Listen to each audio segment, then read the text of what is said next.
नमस्कार विद्यार्थी मित्रांनो, काळ या व्याकरणाच्या भागात पुन्हा एकदा तुमचे स्वागत।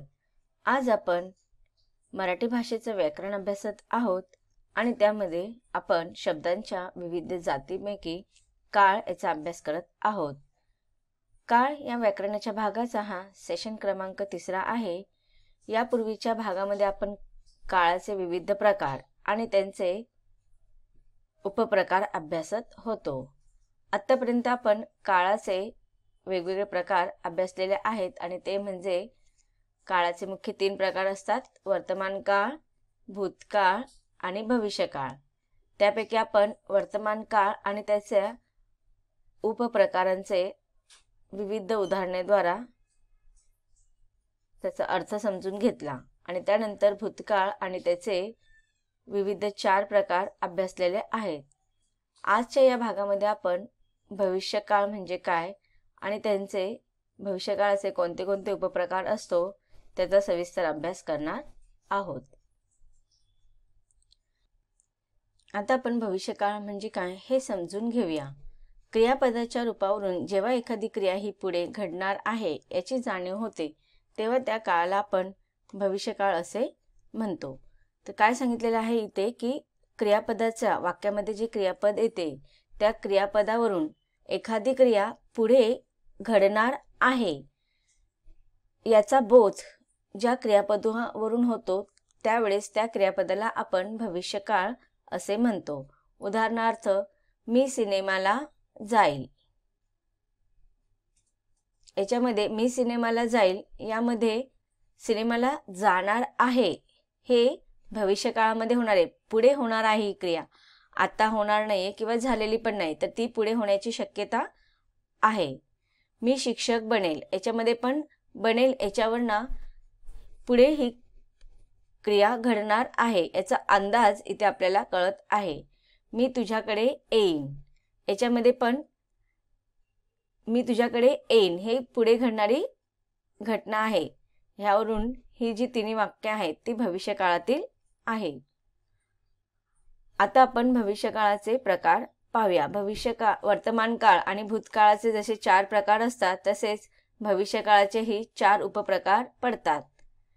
पहिला आहे साधा भविष्यकाळ, दुसरा आहे अपूर्ण भविष्यकाळ, तिसरा आहे पूर्ण भविष्यकाळ आणि चौथा आहे रीती भविष्यकाळ। तर आता ह्या भविष्यकाळाचे 4 उपप्रकारांचे आपण विविध उदाहरणांद्वारे त्याचा अर्थ समजून घेऊया। भविष्यकाळातील पहिला उपप्रकार आहे साधा भविष्यकाळ।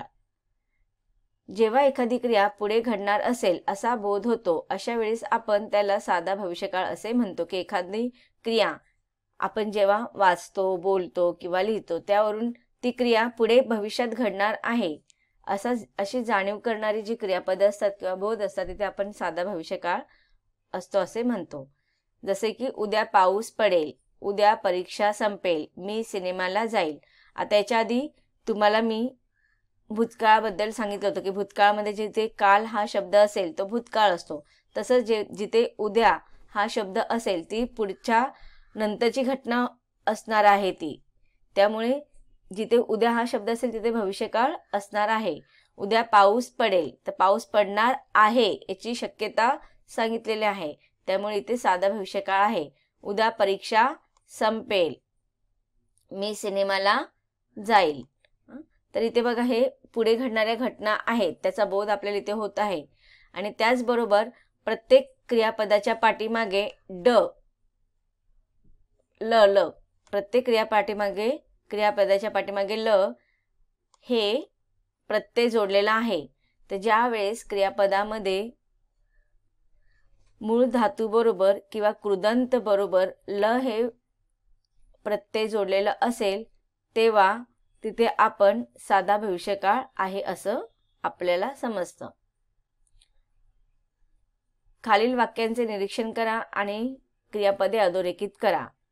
मी खूप शिक्षण घेणार याच्यामध्ये र, घेणार हे काय आहे, क्रियापद आहे।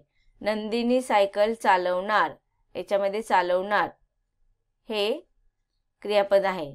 मुले विज्ञान प्रदर्शनात भाग घेणार, तर तर याच्यामध्ये घेणार हे क्रियापद आहे. तर वरील वाक्यातील सर्व क्रियापद हे भविष्यकाळातील आहे. पुढचा आपण भविष्यकाळाचा दुसरा प्रकार पाहणार आहोत आणि त्या प्रकाराचं नाव आहे अपूर्ण किंवा चालू भविष्यकाळ. जेव्हा एखादी क्रिया ही भविष्यकाळामध्ये चालू असेल किंवा पूर्ण झाली नसेल तेव्हा त्याला अपूर्ण भविष्यकाळ असे म्हणतात. म्हणजे बघा इथे काय सांगितलेले की क्रिया जी आहे ती भविष्यकाळामध्येच असेल, पण ती चालू पण असेल, ती क्रिया संपलेली नसेल आणि ती क्रिया पूर्ण पण झालेली नसेल. म्हणजे ती कशी असणार आहे क्रिया? अपूर्ण. तर जिथे अपूर्णाचा बोध होणार आहे ती क्रिया चालू पण असणार आहे आणि ती पूर्ण झालेली पण नसणार आहे आणि ते भविष्यकाळातील क्रिया असणार आहे. तर त्यावेळेस आपण ती क्रिया अपूर्ण भविष्यकाळातील आहे असे म्हणतो. उदाहरणार्थ मी आंबा खात असेल, तर इथे बघा असेल. मी गावाला जात असेल, मी पूर्वी अभ्यास करत असेल, दीप्ती गाणे गात असेल. आता जिथे असेल हे क्रियापद असणार आहे म्हणजेच ल हे क्रियापद असेल तिथे अपूर्ण भविष्यकाळ असणार आहे. त्याचबरोबर क्रियापद जी असणार आहेत ती कोणती क्रियापद असणार आहेत? तर ती संयुक्त क्रियापद असणार आहे. अपूर्ण भविष्यकाळामध्ये क्रियापद जी असणार आहेत ती कोणती असणार आहेत? तर ती संयुक्त क्रियापद असणार आहेत. संयुक्त क्रियापद म्हणजे जिथे सहाय्यक क्रियापद आणि कृदंत असतात. तर आता इथे बघा खात असेल, जात असेल, करत असेल, गात असेल, ही कोणती क्रियापद आहेत? तर ही संयुक्त क्रियापद आहेत. सहाय्यक क्रियापदाबरोबर अजून एक क्रियापद जोडलेला आहे आणि त्या क्रियापदामध्ये शेवटी त, खात, जात, करत, गात. तर जिथे त ही क्रियापद असणार आणि नंतरचं क्रियापद म्हणजे सहाय्यक क्रियापद काय असणार आहे संयुक्त क्रियापद मधील? तर असेल. तर जिथे असेल ह्या क्रियापद असेल आणि त्याच्या आधीच्या क्रियापदामध्ये त हे प्रत्यय लावलेलं असेल तर तेव्हा ते अपूर्ण भविष्यकाळ किंवा चालू भविष्यकाळ असणार आहे. खालील वाक्यांचे निरीक्षण करा व क्रियापदे अधोरेखित करा. तर पाहूया आपण. तो निबंध लिहित असेल, तर इथे याच्यामध्ये क्रियापद आहेत लिहित असेल. गाडी प्लॅटफॉर्मवर आलेली असेल, श्रेयाने स्पर्धा जिंकलेली असेल. तर वरील वाक्यातील लिहित असेल, आलेली असेल, जिंकलेली असेल या क्रियापदावरून भविष्यकाळात घडणाऱ्या अपूर्ण क्रियेचा बोध होतो. म्हणून ही वाक्ये सगळी अपूर्ण भविष्यकाळातील आहेत. भविष्यकाळाचा तिसरा उपप्रकार म्हणजेच पूर्ण भविष्यकाळ. जेव्हा एखादी क्रिया ही भविष्यकाळातील असून ती पूर्ण झाल्याची जाणीव झालेली असते तेव्हा त्याला आपण पूर्ण भविष्यकाळ असे म्हणतो. उदाहरणार्थ मी आंबा खाल्ला असेल, मी गावाला गेलो असेल, पूर्वाने अभ्यास केला असेल, दीप्तीने गाणे गायले असेल. तर आता इथे बघा मी आंबा खाल्ला असेल, इथे आंबा खाण्याच्या या भविष्यकाळातील क्रियापदाचा बोध होत आहे, पण तो काय सांगितलेला की आंबा खाऊन पूर्ण झालेला असेल. म्हणून इथे कोणता आहे? पूर्ण भविष्यकाळ आहे.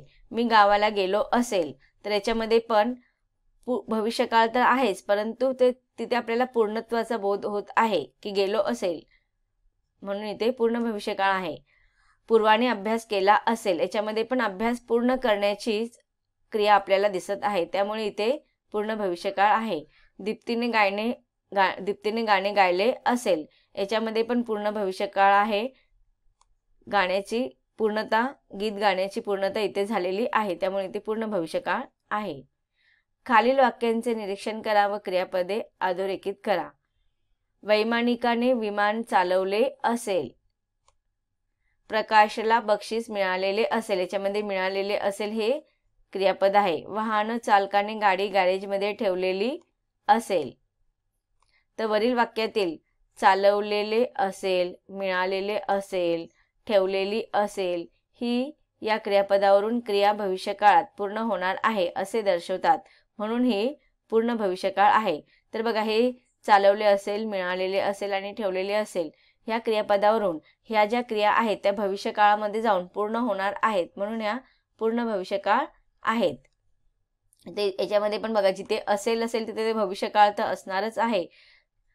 ज्या क्रियापदांमध्ये असेल हा शब्द असेल किंवा असेल ही क्रियापद असेल तेव्हा ते पूर्णच ते भविष्यकाळ आहे. पण त्याच्या अगोदरचे ज्या क्रियामध्ये ले, ली ही प्रत्यय लावलेली क्रियापदं किंवा कृदंत असतात तेव्हा ते पूर्ण भविष्यकाळ असतात. आता भविष्यकाळाचा चौथा प्रकार म्हणजेच रीती भविष्यकाळ किंवा आपण त्याला चालू पूर्ण भविष्यकाळ असे म्हणतो. जेव्हा एखादी क्रिया ही भविष्यात नेहमी घडणारी असेल त्याला आपण रीती किंवा चालू पूर्ण भविष्यकाळ असे म्हणतो. उदाहरणार्थ, मी रोज व्यायाम करत जाईल. आता इथे काय सांगितलेलं की रोजची पुढची शक्यता वर्तवलेली आहे आणि ती क्रिया जी आहे ती सतत चालू राहणार आहे. म्हणून इथे सांगितलेलं की मी रोज व्यायाम करत जाईल, पूर्वी रोज अभ्यास करत जाईल, सुनील नियमित शाळेत जाईल. तर इथे बघा, जाईल संयुक्त क्रियापद आहे. तिथे दोन क्रियापद आहेत, करत जाईल, शाळेत जाईल. याच्यामध्ये एकच क्रियापद आहे. पण जे क्रियापद असणारे ते जाईल हे शब्दावरनं आपल्याला भविष्यकाळातील आहे हे समजत आहे. परंतु त्याच्या आधी जे क्रियापद लागलेलं असेल किंवा जो काही शब्द असेल त्याच्यामध्ये जर त हा प्रत्यय असेल तर ते नेहमी चालू पूर्ण भविष्यकाळ किंवा मग रीती भविष्यकाळ असणार आहे. तर त आणि जाईल. आता इथे पण बघा, खालील वाक्यांचे निरीक्षण करा आणि क्रियापदे अधोरेखित करा. पहिलं वाक्य आहे, सुरेश नेहमी गाणे म्हणत राहील. त्याच्यामध्ये म्हणत राहील हे क्रियापद आहे आणि याच्यामध्ये पण राहील ही क्रिया सांगितलेली आहे आणि त्याचबरोबर आधीच्या शब्दामध्ये किंवा कृदंतमध्ये त हा प्रत्यय आलेला आहे. पक्षी चिवचिवाट करत राहतील. तर याच्यामध्ये राहतील याच्यावरनं ती भविष्यकाळातील क्रियापद आहे हे समजत आहे. आणि त्याचबरोबर करत या धातू बरोबर किंवा कृदंत बरोबर त हे प्रत्यय लावलेलं आहे. साहिल कविता रचत राहील. याच्यामध्ये रचत राहील हे क्रियापद आहे. राहील हे क्रियापदावरनं ते भविष्यकाळाचा बोध होत आहे. परंतु रचत याच्यामध्ये त हे प्रत्यय लागलेला आहे. त्याच्यावरनच आपल्याला या भविष्यकाळातील क्रिया आहेत आणि ती विशिष्ट प्रकारची रीती तिथे आपल्याला कळत आहे. त्यामुळे इथे रीती भविष्यकाळ आहे. तर अशा रीतीने जिथे राहील, राहतील आणि त्याचबरोबर त्याच्या आधीच्या क्रियामध्ये त हे प्रत्यय लावलेलं असेल तर तिथे ते नेहमी रीती भविष्यकाळ होतो. वरील वाक्यातील म्हणत राहील, करत राहतील, रचत राहील या क्रियापदावरून भविष्यकाळात क्रिया सुरू राहतील अशी रीती किंवा प्रथा सांगितल्यामुळे इथे तो रीती भविष्यकाळ आहे. तर विद्यार्थी मित्रांनो, अशा पद्धतीने आपण काळ म्हणजे काय, काळाचे प्रकार किती आणि त्या प्रकारांचे उपप्रकार किती याचा अभ्यास आपण विविध उदाहरणांच्या माध्यमातून शिकलो. आणि काळाचे विविध उपप्रकार अभ्यासताना त्यामध्ये कशा रीतीने आपण प्रत्यय आणि क्रिया हे ओळखायचे, त्याच्यावरून आपल्याला काळाचे प्रकार ओळखताना किंवा ते लिहिताना आपल्याला त्याचा उपयोग नक्कीच होणार आहे. आता आपण ह्या पुढील भागामध्ये काही सराव प्रश्नोत्तर पाहणार आहोत, ज्याच्याद्वारे आपल्याला काळ हा व्याकरणाचा भाग समजायला सोपा जाईल. धन्यवाद.